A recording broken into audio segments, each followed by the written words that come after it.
კაი, ძალიან საინტერესო ლაპარაკი გვაქვს, მეგობრებო. მე ესეთი გამოცდილება მაქვს, მეგობრებო, 88-9 წლებში აქციებზე ზიარულის. ეროვნული განთავისუფლების მოძრაობის აქციებზე. 88-ში მეც დავდიოდი. 88-ში კი. ხო, არ დადიოდი. არა, მე დავდიოდი. იბა შენ დადიოდი. მე დაორგანიზებული. შენ დაორგანიზებული. არა, რო ვიცოდეთ. რაღაცას წარმოადგენდნენ ჩვენი ეროვნული მოძრაობის ლიდერები და მე იტყოდნენ, რომ გავიმარჯვოთ კრემლმა უკან დაიხია. თეთრმა სახმა უკან დაიხია მეგობრებო და ის ალერტი, რომელიც ჰქონდა სრულიად საელჩო. ო, მე ესე პერიფრაზს გავაკეთებ რა. თეთრია სხვა შორის საელჩოც. პერიფრაზს გავაკეთებ და ვიტყვი რომ საელჩომ უკან დაიხია და ის ალერტი ტერორისტული ეგრეთ წოდებული აქტების გაფრთხილება, რაც მას ჰქონდა, მეორე განმარტება დაუგდო და მოხსნა გაფრთხილება საკუთარი ქვეყნის მოქალაქეებით, ჩვენ სუსო ველაპარაკეთ და თურმე არ ყოფილა. აი ესე დაიხევთ უკან, როცა არ ახართ მართლები. და ამერიკა არ არის ბოლო ინსტანცია ჭეშმარიტების საქართველო არის მართალი ყველასთან. საქართველო მართალი არის ყველასთან. საქართველოს პლუს ჩვენი პლუსი ის არის დღევანდელი ხელისუფლებაში ჩვენი ქართველი ხალხის პლუსი ის არის, რომ ვართ მართლები. 100%-ში მართლები ვართ რა. ჩვენ არ დაგვირგვევია არანაირი მეგობრობის არანაირი სიტყვა ხელშეკრულება, უბრალოდ დაგვიპირეს დაჩაგვრა.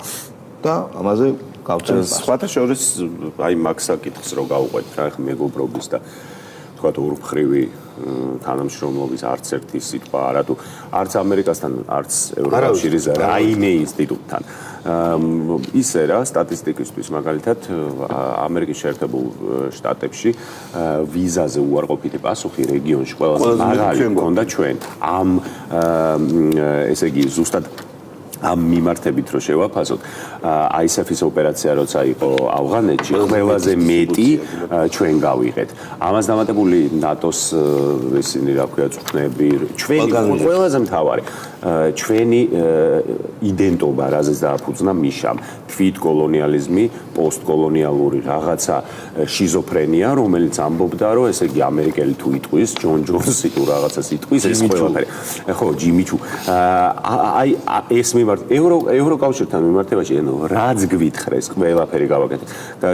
ესე იგი პოლიტპატიმრის სტატუსი მივანიჭეთ გიორგი რურუას, გიგი უგულავაშევიწყალეთ და ასე შემდეგ და ასე შემდეგ. სალომე ზურაბიშვილმა, შარლ მიშელის შეთანხმებას ხელი მოვაწერეთ, წავყევით იმ 12 პუნქტიან გეგმას წავყევით. საქართველოს კონსტიტუცია დავალული. 12 პუნქტიანი გეგმა რო იყო, სადაც ფაქტობრივად არ ვიცი ეწერა ესე იგი როგორი რაღაც იცი ქოთან საითაც მინდა სახელურს იქით რო გაუკეთებ დეპოლარიზაციის შემცირება და დეპოლარიზაცია იქიდან მხრიდან გეუნებიან რომ ბავშვებს ჭამ არა დედას გაგინებენ ბავშვებს ჭამ და მოლოტოვს გესწრიან და იცი დეპოლარიზაცია შენი პასუხისმგებლობა ვერ შეამცირებს კიდევ ერთი ამბავი IPP მოითხოვა ევროკავშირისგან რომ ევროკავშირის NGO-ებმა წარმოადგინონ გამჭვირვალეობა გაზარდონ. ანუ IPP ითხოვს ევროკავშირში დარეგისტრირებული NGO-ების გამჭვირვალეობის ფონდების გამჭვირვალეობის გაზდას ეს რა თქმა უნდა ევროკავშირში საქართველოს ბანდუსტანი. ხო გითხრა ბორელმა რომ ეს არის თურმე ჯუნგლები და აქ არ შეიძლება. აქ არ შეიძლება. IPP-მა სააკაშოს რო ეპატიჟება თავის ყრილობებზე. ხო ნუ რაც ლაპარაკეთ მაგას უნდა დავამატოთ ის რომ განსაკუთრებით ბოლო 2 წლის მანძილზე საქართველოს რაც კი საკანონმდებლო ცვლილება დააინიცირა თუ განახორციელა აბსოლუტურად ყველა მიჯრით გამეორდა მე ეკოსავით ან შუაგულ ევროპაში ან ამერიკაში. და მიუხედავად ამისა ჩვენ მაინც გვეუბნებოდნენ ყველა იმ კანონ პროექტზე რომელიც შემდეგ თვითონ ან მიიღეს ან დაიწყეს იმპლემენტირება, რომ საქართველოში ეს იქნებოდა საშინელება და ყველანაირი დემოკრატიული თუ ევროპული ღირებულებების უკუსვლის ტოლფასი და ასე შემდეგ. და გარდა იმისა, რომ ახლა ჩვენ ამაზე სულ ლაპარაკობთ, რიგით ქართველი ამას ყოველთვის ხედავს და აფასებს, იმიტომ რომ უსამართლობის შეგრძნება არის ყველაზე მარტივად განსაცდელი შეგრძნება, რომელსაც არ ჭირდება რაღაც განსაკუთრებული გეოპოლიტიკური ანალიზის უნარები, რომ შენ მიხვდეს შენ ქვეყანას როგორ არასწორად და არა თანაბარუფლებიანად ეპყრობიან. შესაბამისად მივიღეთ ის შედეგიც რამაც რეალურად ევროსკეპტიციზმი გააძლიერა ქვეყანაში. ხო, მე გაუშვათ ბაია პატარაია რა. გაუშვათ. ცდილობენ შეასაღონ ეს ყველაფერი გაასაღონ. ისე თითქოს ევროკავშირი ამბობს ჩვენზე უარს. ამ დროს ყველა კარი ღია ევროკავშირში. უბრალოდ ჩვენ ხომ ვიცით რომ მოლაპარაკებების დასაწყებად ჩვენ უნდა გქონდეს თავისუფალი სასამართლო და კანონის უზენაესობა, როცა კანონი მეფობს და არა მეფე ვიღაცა რუსი ბიძინა კანონობს ამ ქვეყანაში და ის რასაც გადაწყვეტს ის რომ არის დღეს კანონი და სამართალი, ასე როგორ მიგვიღებენ ამ მდგომარეობაში ევროკავშირში? ანუ ბაია პატარაია ამბობს რომ ყველა კარი ღია არის. უბრალოდ ჩვენ უნდა ვიცოდეთ სწორი გასაღები ნავარჩიოთ. კი, რა თქმა უნდა, გარკვეულწილად მართალია. ჩვენ რო ჩავრთულიყავით ომში, ომში ჩართვა არა, თავიდან მოდი გეგმაზომიერად და ქრონოლოგიურად მივყვეთ. პირდაპირ ომში ჩართვას არავინ არ ნახე რას გთხოვდნენ. ჯერ პირველი უნდა გაგეგზავნა შეიარაღება უკრაინაში. უნდა დაგეწესებინა სანქციები რუსეთისთვის და შენ ჩამოანგრევდი რუსულ ეკონომიკას. იმიტომ უნდა დაგეწესებინა. იცი როგორი სანქციები? შენ ხო ჩამოანგრევ? სამხედრო სანქციები. ანუ ჩვენ რაღაც სანქციებს შეუერთდით. ხო. იცი როგორი სანქციები? შენ რუსეთში ვერაფერს ვერ შემოიტან საქართველოს. ხო, და ვერ გაიტან. ერთ-ერთი სანქცია. ვერაფერს. მე ანუ თუ ხვდებით ხალხო ნახეთ ძალიან მარტივი რამეა რა. რასაც გთხოვდნენ იმას, რომ პირდაპირ გაგვენადგურებინა ჩვენი ქვეყანა. ჩვენ მიერ დაწესებული სანქციები რუსეთზე იქნებოდა იგივე ის ლიანდაგის გადაკეთება. არა, დავამთავრებ, აი ეს პოსტსაბჭოთა ვთქვათ ვნება, რომ ჩვენ ამხელა მონსტრი გვაზის თავზე საბჭოთა კავშირის სახით და ეს რომ მოგშორდება ჩვენ ბორჯომი და ის რა ქვია ღვინო ხო ისედაც ესე მიგვაფრენს და მე საერთოდ რას ვიზავ. ეგ პრინციპი, ესე იგი ჩვენ უნდა დაგვეწესებინა სანქციები და რუსეთისთვის დაგვენგრია ჩვენი ეკონომიკა. ჩვენ უნდა ჩავრთულიყავით ომში და რუსეთს რაღაცა გარკვეული ძალები აქეთ გადმოესროლა და დაგვესუსტებინა და გაგვენადგურებინა სამ დღეში ჩვენი სახელმწიფო. ოღონდ მე პარტიზანული ომი. და მე პარტიზანული ომით, ანუ ესე გვეკბინა დათვისთვის გვესროლა თბილისის ისინი ჩხირები. ოღონდ სახში მყოფი დათვისთვის უკვე. სახში მყოფი რომელსაც კარგად დაანგრია სახელი. ხო. მე კიდევ არა, ჩვენ ვართ დამალულები, ოღონდ კვილის ჩხირები. და დათვი ვერ გწდება. ხო. შეიძლება კიდევ თქვა? აი, ყველა მოკლედ ძალიან მარტივია რა, რასაც დასავლეთის გარკვეული ინსტიტუტები, Deep State-ის და აი ამ გლობალური ომის პარტიის მეშვეობით ჩვენ გთხოვდნენ, ყველა დიდი, ვთქვათ, ესეთი მოთხოვნა ანგრევდა ჩვენ სახელმწიფოს. და კიდე რაც თავარია, კიდევ ერთი რამ გამოგჩა და მე მინდა შეგახსენოთ, რაც შეეხება სასამართლოს, ჩვენ უნდა მოგვეწვია ესტონელი, ლიტველი, ლატვიელი და ინგლისელი და პოლონელი და ჰოლანდიელი NGO-შნიკები, რომლებს მოქმედი მოსამართლეები ბაია პატარაიები. და ბაია პატარაიას. არა, იქაური ბაია პატარაია. და აქაურსაც ესტონელი აპრიორში ბაია პატარაია. და რომ მიგაკ აქაურ მოსამართლეებს უნდა შეეტანათ განაცხადი რომ მინდა მოსამართლეობა, ისინი განიხილავდნენ, გამოიძახებდნენ, დაუსვებდნენ შეკითხვას, რა სიტყვით LGBT-ზე. ხო იცი, ქურდებს შეაგინე რა. მაგრამ მართლმადიდებელი ხარ თუ არა? დარწმუნებული ვარ, ეგეთი აპროსი იქნებოდა. თუ დაკმაყოფილებდა რაღაცა სიტყვა, იცი რა, მართლმადიდებელი თავისი ტენდენციები შეაფასებს გარკვეულ. ხო და როგორც შეიძლება სუბიექტური იყოს. და როცა ესენი ქართველი მოსამართლეები რაღაცებს იტყობდნენ, დაურტყავდნენ ბეჭედს ნოთაფრუალ და მოიყვანდნენ NGO-შნიკებს. მოიყვანდნენ მაქარაშვილს მოსამართლეებს, მაგარი. ბიჭო, არა, ეხა შალვა შენ საერთოდ ეხა დემორალიზებას და საერთოდ იმას რა ქვია, გაბანკროტებას აკეთებ. ეგრე არ იქნებოდა. მოიყვანდნენ მაგალითად ნინო ლონჯარიას, მოიყვანდნენ მაგალითად საქართველოს ახალგაზრდა იურისტთა ასოციაციაში ყოფ იურისტებს და არა გიგა მაქარაშვილი ეხა მოსამართლე როგორ უნდა ყოფილიყო ის ხო არ არის იდიოტოკრატია როა ფილმი ბოქსიორი რო გიგიაძეს რატო არ მოიყვანა და გიგი ტევაშვილს გავუშვათ თავარი თემა ისაა რომ რეალურად რაც ამანი ლაპარაკა ეხა ბაია პატარაიამ უზენაეს ამას ყველაფერს უმარტივესად ანგრევს სოციალ ტრაგიკული მაგალითი უკრაინის რომელსაც პირდებოდნენ ნატოს და რომელსაც მიმდინარე ომი აქვს ჯერ კიდევ და უკვე დახურული არის სამუდამოდ მისთვის ნატოს კარები.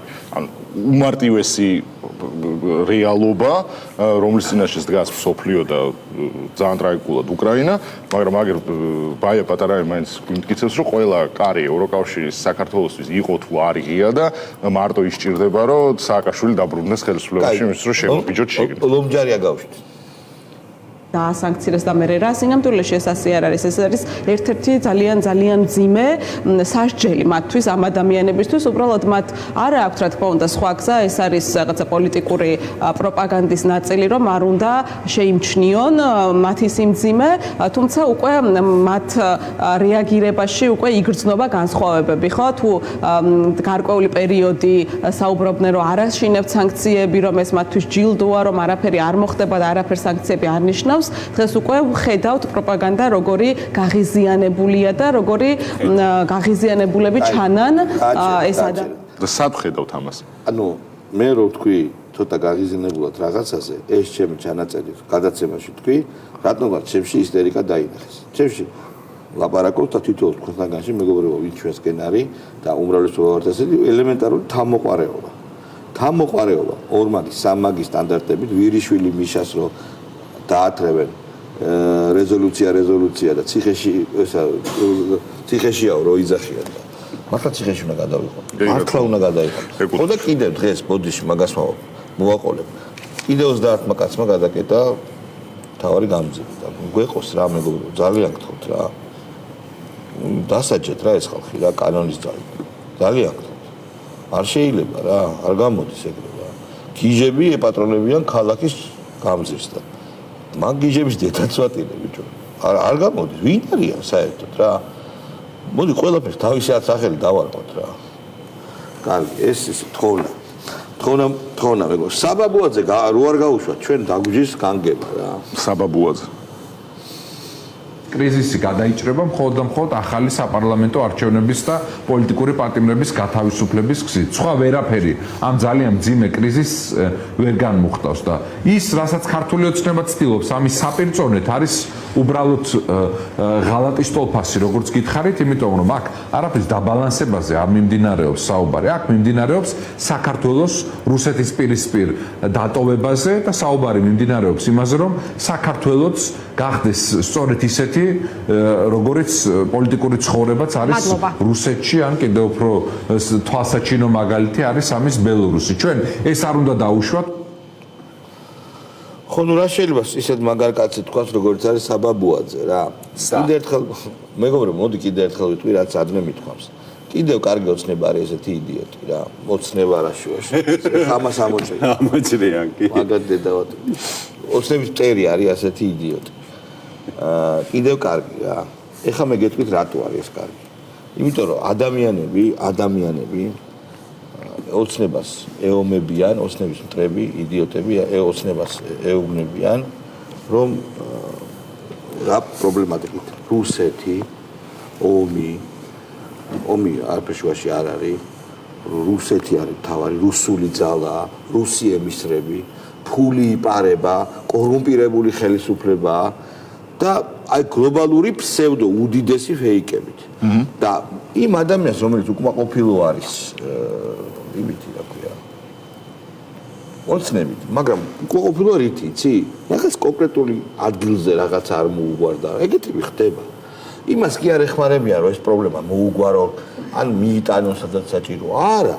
ის ფეხებზე კიდიან. მისდევენ ბიძინა ივანიშვილს, მისდევენ პრემიერ-მინისტრს, მისდევენ პარლამენტის წევრებს და ლიდერებს, პარტიის ლიდერებს და აბრალებენ რას, ხალხო, სიგიჟეებს, რომ რუსეთის თემა მილიარდებს შეუღლობენ და ასე შემდეგ. და სანამ ეს ასე იქნება, ყოველთვის იქნებით იდიოტები, ოცნების მოწინააღმდეგეებო რა. ეგრეა.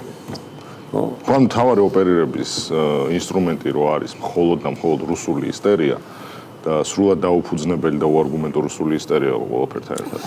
იქ შეუძლებელია რომ რაიმე ტიპის რეალური პოლიტიკური პროცესი წარმოიშვას, ანუ ყველაფერზე რომ ბრალდება არის რომ ეს არის რუსული, შენ ხარ რუსი, გააკეთე რუსეთის საქმე, მიიღე რუსეთის დავალება, აღასრულე რუსეთის დავალება, არანაირი უყურე, მაგალითად რეალურად რუსული ფულის კვალი სადაც არის დამტკიცებული, არის მაგალითად ელენე ხოშტარია, რომელსაც ერიცხება რუსეთის სახელმწიფო ბიუჯეტიდან ყოველ თვე რამდენიღაც ასეულობით 1000 რუბლი.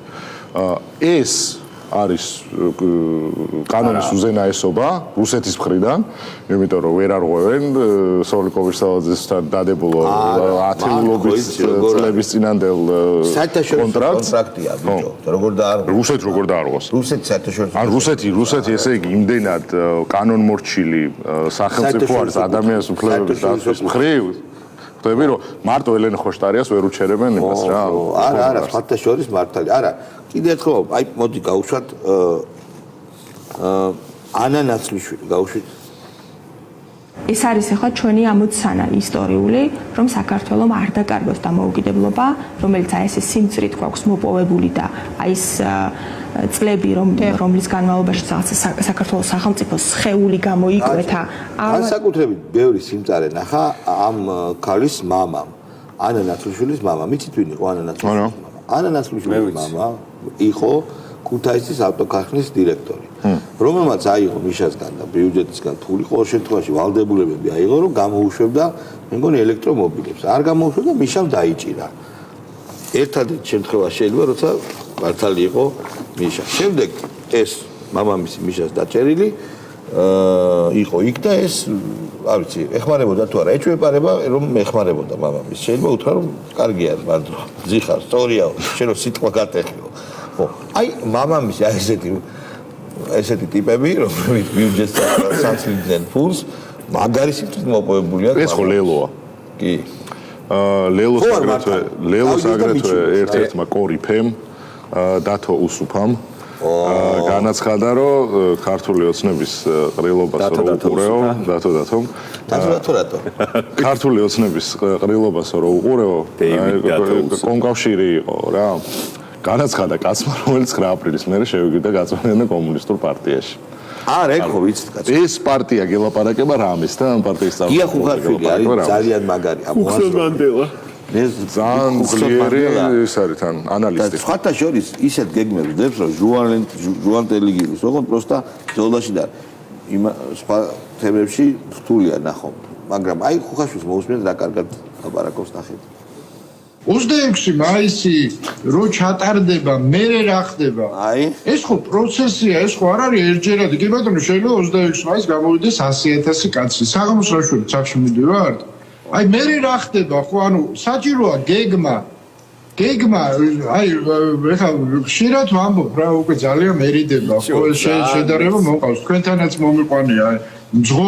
როდესაც შენ გაქვს პრეტენზია, რომ იყო მძღოლი მაგრამ საჭესთან არ ჯდები. უკანას კამზე ზიხარ და ელოდები ეს მანქანა თავისით როგორ მოგიტან შედეგს, ხო, ანუ აზე აფრონებიდან ბეპუჩი როგორ მივა? ეს არ არის მძღოლი. არა, გავიგე, ბიჭო, რა უქნა. 100,000 მილიონი კაცი რო გამოვა. ნახე, რა არის არსებობს რაღაც გარკვეული ტიპის ჩვენ ახლა საბა ბუაძეს, გრიგოლ გეგელიას ვიღაცებს მათ სოციალურ ჰაბიტუს შეიძლება ვაკომენტარებდეთ და არ გადაგვდიოდეს ეს ესთეტიკურ ფაშიზმში, მაგრამ გვეცინებოდეს და რაღაცა კონდეც ასაცილო ფორმა, გამოხატვა, რაღაც ეს თხრობის მანერა, ის ბიჭო, არ შეიძლება რომ ეს კაცი ლაპარაკობდეს აკეთებდეს ანალიზს. არ შემოვარდნილი და კამერას რო ვერ აკეთებს. თაღლითია. არა, ჩვეულებრივი ბომჟი ერთი წუთი. რა ბომჟი? ვინ არის ბომჟი? მე გეუბნები, ტიპი ცოტა რაღაცნაირად ახლა მაინც დაჭდა. დინას არა, ბომჟი გამოისობით მოგალატ ეს მართლა ნაბოზარი, დიდი ბოდიში. მე სახში კაი სახში ზის. მართლა, ვინ არის? ბიზნესმენშვილის ნაჩუქარ სახლიდან ერთობა, ხო? ბომჟი არა. ბიზნესმენშვილის ნაჩუქარ სახლიდან ერთობა, ხო? არა, თვითონ წელებზე მე დაიდგა. ისრომა. ან მოდგამა, რასამო ვიკი. არა, დავამანქრიოთ რა უნდა. ივანიშვილის რეჟიმი და არაფერი არ ოჯახის წევრი გადაურჩინა. სიცოცხლე აჩუქა რა. ეგ ცალკე, მაგრამ არა, ის არის სასაცილო, რომ ივანიშვილის ნაჩუქარ სახლში რო ზიხარ და ეს რა ივანიშვილის რეჟიმი უნდა დავანგრევო. უმადური დედავატირე რა. ბიჭო, ტოპ ანალისტია რა გინდა. აი, გრიგოლ გეგელია გავა. არა, ძმაო, ილოღლონტი ყავს. სადაც ილოღლონტია, პირველი ილოღლონტი უნდა გაგიდეს ეგრევე რა. ილოღლონტი კი ბატონო. გო, ეს ღლონტი ხო იცი ვინ არის? დაიტოვეს ადმინი. მაგარი კაცი. აკუნის როში ის არისო, რა ქვია? ბრიგადირი. ბრიგადინი. ბრიგადინი. ეს ისა კაკუნის რო ეშენია. დისპეჩერი, ეს არის კოლმეურნეობის თავმჯდომარე. კოლმეურნეობის თავმჯდომარე. თან ბიჭო, არა, იქ კაი ხალხი იყო კოლმეურნეობის თავმჯდომარე. ვერ ვარ მე მეშლე ეს ისა რაღაც კაკუნის რო ეშენია. კაკუნის რო ეშენია, ეგ არის, გავუშვი. ომარ შეხედე რა როჟარ, ჩემი საყვარელი პერსონაჟია. კაკუნი, გავუშვი. ანუ არა, ერთი რა ამ ბრძოლაში და ჩვენი გუნდი დაიტოვის გუნდი თუ ნებისმიერი სხვა ადამიანი ვინც რუსთაველზე იბრძვის, იმიტომ კი არ ვარ შესული რომ ჩვენ კომფორტი და სიმშვიდე და სიწყნარე გვინდოდა. არა, ჩვენ ვიცოდით რომ ეს ბრძოლა იქნებოდა გრძელი. ჩვენ ვიცოდით რომ ეს ბრძოლა მოითხოვდა გარკვეულ მსხვერპლს, იმიტომ რომ ჩვენ კი არა, ხო 50-ზე მეტი ადამიანი ყავს ციხეში, რომლებიც თავისი თავისუფლება გაწირეს ამას და ჩემი კომფორტი და უსაფრთხოება და ის რომ ახლა იმედის პროპაგანდას როგორღაც გაუძლო, ეს მგონია არც ისე დიდი მსხვერპლს შეწირვა, რასაც ჩვენი ბიჭებმა და გოგოებმა გაიგეს თავისი ცხოვრების ნაწილი ჩვენი თავისუფლება. ჩვენ იმედი ჩვენ დაგცინეთ განსაკუთრებით კაკუნზე და მაგაზე აგეცვა. შეიძლება ლიბერდებილ ჩმორებს რაღაცა უთხრათ. არა, არ შეიძლება. არა, მართლა არ შეიძლება. ილოს უთხარი რა. ილოს გეტყვი, კარგი. შენ რო იძახი რომ თავი გავწირეთ 51-მა კაცმა. ამ ბოლო დროს გადავავლე მათ სუდებს. ანუ სასამართლოს. აბსოლუტურად ყველა იძახის რომ მე არაფერი არ გამიკეთებია. ანუ რევოლუციონერმა ხო ეგ უნდა თქვა, კი მე ვისროლე ბომბი. და კიდევ ვისრე, ხო ეგეთ თემა? არა, მე ვაფშე არ ვიყავი იქ და მე უდანაშაულო ვარ. ბიჭო, ჩამოყალიბდით. შეგნებულად წახვედით მაგაზე რომ ფეერვერკი იზროლეთ და უდანაშაულები ხართ რა. ეგრე არ არის თმაოჯა. კარგი. ილო არის ჩემი გიორგი ვაშაძე. ფავორიტი ტიპი.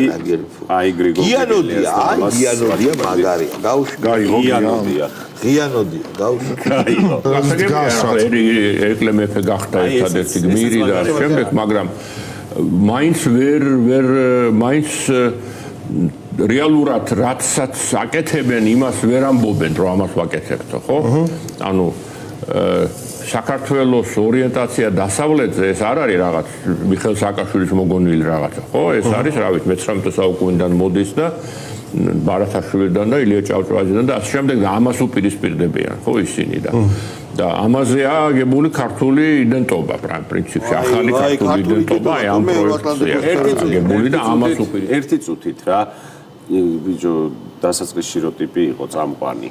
ის მაგარი როჟარი ერთადერთი ადამიანია, რომელსაც ჩერგოსტები ერთადერთი ადამიანია, გახსოვს ვაჩო ეგ?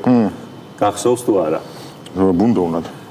აი, ის ტიპი გაუშვით ხელახლა. ხო, საინო უნდა მოხსოვდეს ეგ. აბულას.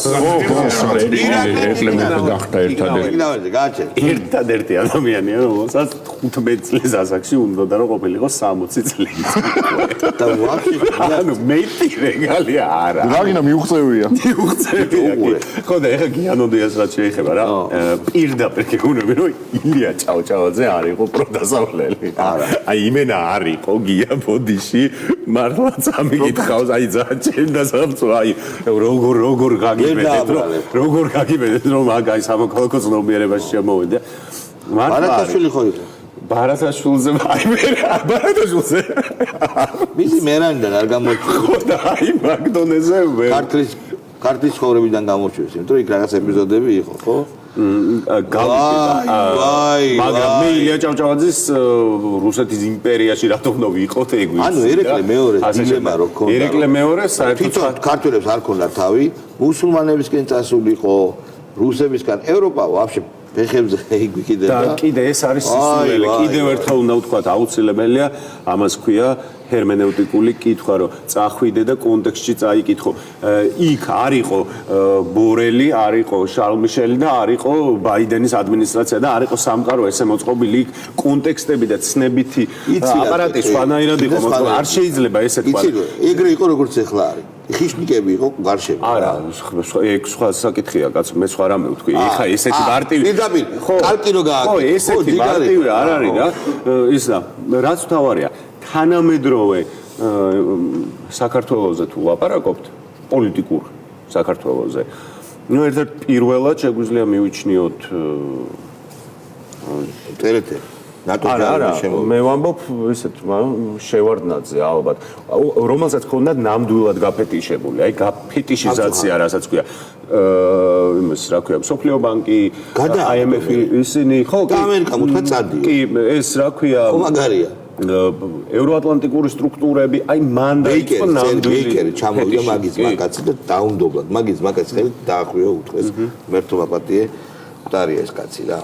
კაი ზაზა ბიბილაშვილი რომელიც არის არ გვინდა მეგა ბარამიძე რატო არ ნაგავ გინა გივი ბარამიძე გია ბარამიძე დავაი გავუშვებ არჩევნებს გულისხმობ ვინ არის გივი ბარამიძე გიგლამე ჩვენს მაგაცი გია ბარამიძე ნაციონალური მოძრაობა არ აპირებს ამ სპეცოპერაციაში მონაწილეობის მიღებას, რაშიც მონაწილეობა არც ერთმა ნორმალურმა პატრიოტულმა დემოკრატიულმა პარტიამ არ უნდა მიიღოს. რომ იყოს ქვეყანაში ნორმალური პირობები, ნორმალური ხელისუფლება, ნორმალური CSKO, დემოკრატიული პროტესტული ოპოზიციური ძალები დიდი უპირატესობით მოიგებდნენ როგორც საპარლამენტო არჩევნებს, ისე ნებისმიერ სხვა არჩევნებს.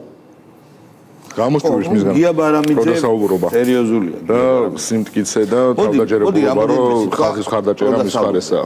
მოდი დავიწყოთ რამდენიმე კითხვა. რუმინეთში შეიძლება გახდეს ევროსკეპტიკოსი, გვაქვს ფიცო და ყავს ვუჩიჩი და ორბანიც არის ზოგიერთი ახლა მოსკოვშია პუტინის გვერდზე. საფრანგეთში და გერმანიაში იქნებოდა ცვლილებები.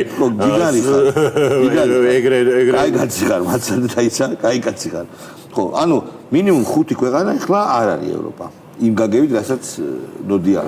პოლონეთი არ იყო ევროპა და ეხლა არის საშუალოდ არც ევროპა და არც არა ევროპა. ხო, ევროკავშირის მაგრამ თავარი ყველაზე მთავარი მოხდა ბრეგზიტი, ამით დაიწყო და შემდეგ ბირთვი, მისი ინდუსტრიული ბირთვი, რომელიც არის გერმანია და საფრანგეთი, რომ არა იქაური ელიტარული დიქტატურა, როგორც ორბანი უწოდებს ურსულა ფონ დერ ლაიენის თქვათ მოქმედებას, AfD და ლეპენი იქნებოდა და რამდენი პარტია უნდა გამოირიცხოს იმ ევროპიდან, რომ ის ევროპა აღარ იყოს. აი რამდენი 10 იქნება 10 ძალიან მალე ოღონდ მართლა დაემხობა ეს ლიბერალური დიქტატურები დაემხობა და რა ვიცი ახლა გიანოდია ბიჭო გიანოდია ჭკვიანი რო იყოს ცოტა მეთხას გაძლებდა გიანოდია აღარ იქნებოდა გიანოდია იყო იცი შენ ვინ იყო განათლების მინისტრი იყო 5 თვე თუ რაღაცა იცი 5 თვე თუ რაღაცა ძალიან ცოტა ხანი რატო გააგდეს კიმ კარდაშიანის პირველი ქორწილის ნაცემა რატო გააგდეს იყო გააგდეს ნაცემა იცი ეს შეიძლება თამს არ იღებდა, მაგრამ ისე დებილი არის და იყო რომ ვაფშე გამოჭამეს მთელი განათლების სისტემა. ყველაფერზე ფული გააკეთეს. მის ქვეშ. ძლიერი მენეჯერი ყოფილა. ძალიან ძლიერი. ყველა მენეჯერად მართლა ძალიან ძლიერია. ყველა მის ეს ამბავი გიანოდიამაც იცის თვითონ. გამოძაგ და ბაზარზე ჯორება და ადრე იყო მარქსიზმ ლენინიზმის სპეციალისტი. სასტრაფოდ გადაკეთდა ლიბერალურ დემოკრატიაზე გადავიდა ეგრევე რა. იქ ძალიან სწრაფია ეს. აი ეგ არის ეგ საბჭოთა კავშირის დარჩენები თუ აი მეგენია. ანუ იმელის შენობა როგორც გახდა ბილტმორი, ეგ ტრანსფორმაცია განიცადა და არა იმელის შენობა როგორც გახდა ბილტმორი კი არა, რომ გახდეს ლიბერალური ინსტიტუტი. ხო, კი. დაახლოებით იგივეა, ბილტმორი კიდე კომერციული თემაა. მე მინდა მოვულოცო. გიანოდი არ არის კომერციული თემა? კი ბატონო. ყვარას მინდა მოვულოცო. მინდა მოვულოცოთ. გისმენთ თქვენ მე არა მოგება ძალიან მაგრა ითამაშა გუშინ პირველი წუთებიდანვე ის პირველი საოცარი დარტყმა რომელიც წელმა გადაარჩინა არსენალი გაშვებულ გოლს დაცვაში იყო საოცარი ну ჩვენ თვალწინ ძალიან დიდი სოფლიო მასშტაბის ფეხბურთელი ყალიბდება თუ უკვე ჩამოყალიბდა ათეულია რო თქვა მარცხენა ვინგერად ჩვეულებრივ ვარ. ოკეი, რა თქმა უნდა, კაცო. უბრალოდ ანუ ეს არის ყოველი მის თამაში არის ახალი ინდივიდუალისტური სილამაზის პერფორმანსები და განსაკუთრებით სასიამოვნო დასაკვირვებელი რომ შენი ერის წარმომადგენელი არის ესე ჩვენი ფეხბურთს რო თამაშობს. და თუ დააკვირდი, იქაც როგორ ეთყობა რომ ნამდვილია და არა ისეთი, აი ფეხბურთის ამ შაბლონებს და ფეხბურთის ამ სტანდარტიზაციას მორგებული რა და თამაშშიც ხო ეგეთყობა რა ის ჩხუბის ინციდენტი ხო რა აი როგორ ეთყობა რომ ნამდვილია არ საჯზე არ და იმაზე არ თამაშობს რა კვარაცხელიას აქ ხათან უნიკალური შანსი რომ ერთ წელს გახდეს იტალიის ჩემპიონიც, საფრანგეთის ჩემპიონი უკვე არის და ჩემპიონთა ლიგის გამარჯვებული. ვერტმა ხელი მოუმართო ზმაო და ველოდები მორგი ბოგმის თხევას. მაგრამ იმათ ჯერ კიდევ ბოდიში არ მოუხდიათ. საოცარწილებს. რო თქვეს რომ ეს არის ხელეო ჩვეულებრივი არა არის განსაკუთრებული ამაში ვერ გაიქაჩებაო. ეგ ერთი და მე დღეს უყურებდი უკვე PSG-ში ტრანსფერის წინ რო წერდა ვიდეოებს რომ ნუ ეს რაღაცა PSG ძალიან გოინური გუნდია და მე მგონი ძალიან არის. იცი რა არის მოერიდეთ ხოლმე კვარაზე მე ერიდეთ. არა მართლა გეუბნები პროგნოზის კეთება არ არის კარგი მოერიდეთ და არის უარესი მე ერიდეთ და მე მართლა მოერიდეთ იმიტომ არ არის თქვენი ხაზი. ორ შაბათ შევხვდეთ. ძლიერი მყარი. მადლობა ყურადღებისთვის, აბა ორ შაბათამდე.